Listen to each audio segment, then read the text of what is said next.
¿Qué tal? La evolución es uno de esos conceptos que a todos nos vuela la cabeza, pero a veces puede ser un poco confuso. Ahora, ¿y si les dijera que en el fondo todo se reduce a un proceso matemático que podemos observar? Bueno, vamos a meternos de lleno en esto y a desmenuzar las bases genéticas de la evolución, desde esa pequeña chispa de variabilidad en las células hasta la enorme transformación de poblaciones enteras. Para que no nos perdamos, este va a ser nuestro recorrido. Primero vamos a derribar una idea súper común. Luego, vamos a definir nuestras herramientas genéticas. Después veremos el proceso como si fuera una obra de 2 actos.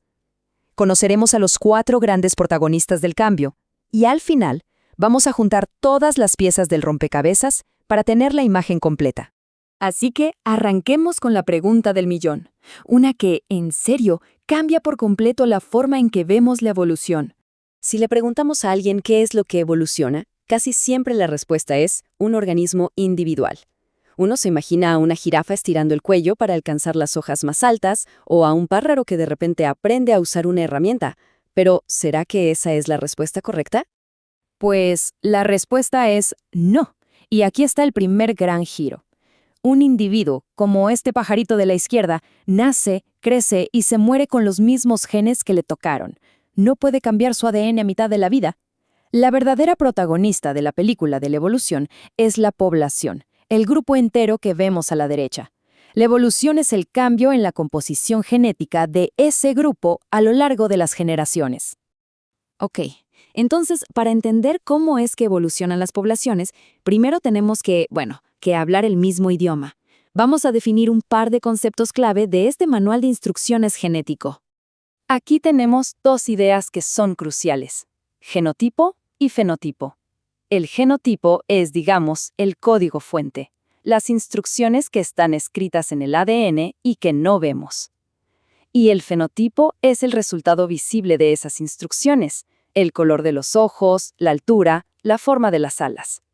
Ojo, la evolución actúa sobre lo que se ve, el fenotipo, pero lo que de verdad cambia con el tiempo es el código de fondo, el genotipo. Y eso nos lleva a lo que podríamos llamar el banco de datos de una población, su acervo genético. Es la suma de todos los genes de todos los individuos con todas sus variantes, que llamamos alelos. Y dentro de ese banco, la frecuencia alélica es simplemente qué tan común es una de esas variantes. Por ejemplo, si el 70% de los alelos para el color de ojos son para el color pardo y el 30% para el azul, esa es nuestra frecuencia. Y aquí está la regla de oro de todo este asunto, el punto clave. Si esa proporción, ese 70-30 que acabamos de ver, cambia en la siguiente generación a, digamos, 60-40, entonces, por definición, esa población está evolucionando. Es así de simple. Es un cambio medible, es matemático. Bien, ya sabemos qué es la evolución a nivel genético. Ahora, ¿cómo sucede? Podemos pensarlo como un auto. Necesita 2 cosas. Primero, necesita combustible. Y segundo, necesita un motor que use ese combustible. La primera etapa es la producción, o sea, la generación de variabilidad genética.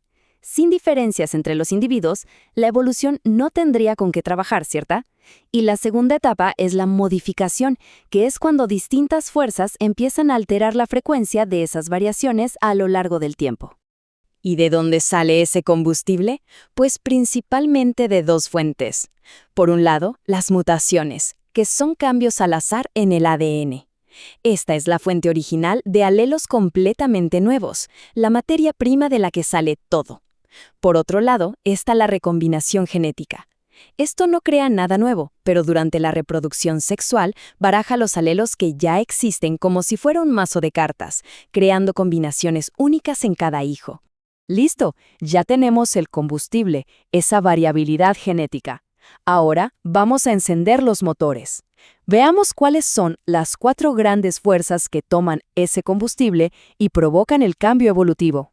Estos son los 4 motores: la selección natural, la deriva genética, el flujo génico y el apareamiento no aleatorio. Cada uno de ellos altera las frecuencias del acervo genético de una forma muy particular. Vamos a revisarlos uno por uno.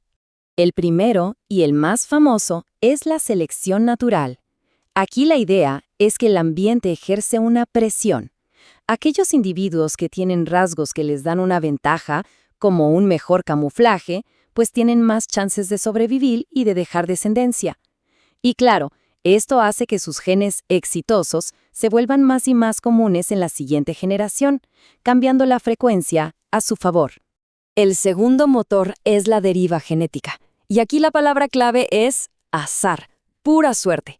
Imaginen un frasco de canicas, mitad y mitad de dos colores. Si un desastre al azar elimina a la mayoría, los pocos que sobreviven pueden tener una proporción totalmente diferente, como 75-25. No porque fueran mejores, sino porque tuvieron suerte. Este efecto es súper poderoso, sobre todo en poblaciones pequeñas. Y este juego de azar lo vemos en el mundo real de dos maneras muy claras. El efecto cuello de botella pasa cuando una catástrofe destruye a casi toda una población, dejando solo a unos poquitos sobrevivientes con una diversidad genética muy reducida. Y, por otro lado, el efecto fundador ocurre cuando un grupito se separa para colonizar un nuevo lugar. Los genes que ese pequeño grupo lleve, por puro azar, van a definir todo el futuro genético de esa nueva población. El tercer motor es el flujo génico, y esto es literalmente migración. Cuando los individuos se mueven de una población a otra y se reproducen, se llevan sus alelos con ellos. Esto puede meter variantes genéticas nuevas en una población o simplemente cambiar las frecuencias de las que ya estaban. Y por último, el apareamiento no aleatorio. Esto pasa cuando la elección de pareja no es al azar, sino que se basa en ciertas características. Es lo que conocemos como selección sexual. Si algunos rasgos son preferidos una y otra vez, los genes que producen esos rasgos se van a volver muchísimo más comunes, alterando las matemáticas de la siguiente generación. Entonces, para resumir rapidito, selección natural, impulsada por la supervivencia, filtra los rasgos. Deriva genética, puro azar, y generalmente reduce la diversidad. Flujo génico, impulsado por la migración, y puede aumentarla. Y el apareamiento no aleatorio, impulsado por la elección, y favorece ciertos rasgos. 4 mecanismos distintos, todos moldeando el acervo genético. Ok, hemos visto las piezas por separado. Quién evoluciona, el combustible genético y los 4 motores. ¿Qué tal si ahora las juntamos todas para ver la imagen completa? Y este diagrama lo resume todo a la perfección. Vean, las fuentes de variabilidad, o sea, la mutación y la recombinación, le meten combustible al acervo genético de la población. Luego, los 4 motores que ya vimos, selección, deriva, flujo y apareamiento, actúan sobre ese acervo, cambiando las frecuencias de los alelos. ¿Y el resultado de todo este proceso continuo? La evolución.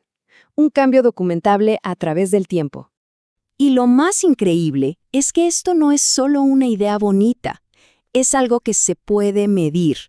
El principio de Hardy-Weinberg es una ecuación que nos dice cómo deberían ser las frecuencias genéticas si la evolución no estuviera pasando. Entonces, cuando los números que vemos en la naturaleza no coinciden con lo que predice la ecuación, podemos medir exactamente cómo y en qué dirección está evolucionando una población. Y este es el punto central de todo. La evolución no es una creencia, no es algo en lo que uno cree o no. Es el resultado matemático inevitable que sucede cuando la variabilidad genética se topa con las fuerzas del ambiente y el azar a lo largo del tiempo. Lo que nos deja con una pregunta final para reflexionar. Si la evolución es un proceso matemático que podemos medir y entender, ¿qué podría llegar a predecir sobre nuestro propio futuro?